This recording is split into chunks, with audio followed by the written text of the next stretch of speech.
ការជាគូជីវិតនៅក្រោយភាពឥតខ្ចោះនៃអូតែងមានបងរួមជួយផ្ដល់គំនិតបងស្រឡាញ់មើលថា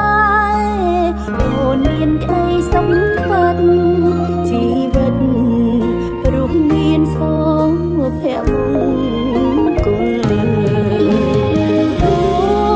មិនបានជាទេវបុត្រជាសេះស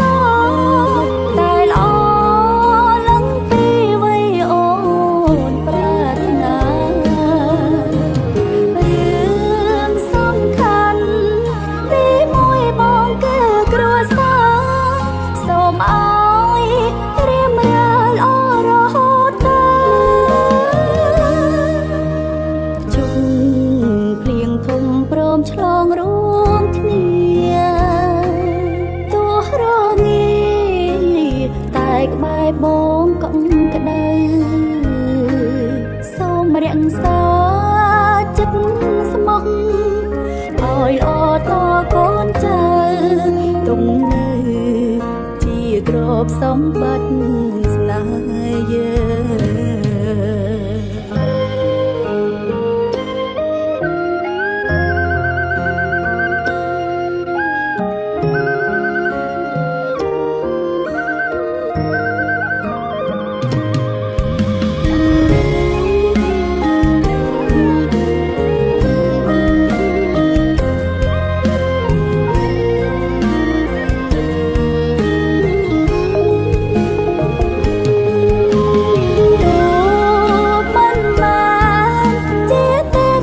ជាសេះសតែល្អឡើងពីវ័យអូនប្រាថ្នារឿងសំខាន់ទីមួយបងគឺគ្រួសារសូមឲ្យរៀបរៀងល្អរហូតជុំភ្លៀងធំព្រមឆ្លងរួមគ្នា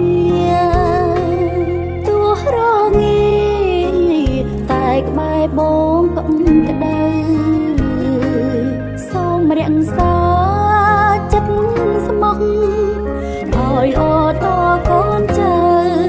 ទុំនៅជាទ្រព្យសម្បត្តិស្នេហ៍យើងទុកនៅជាទ្រព្យសម្បត្តិ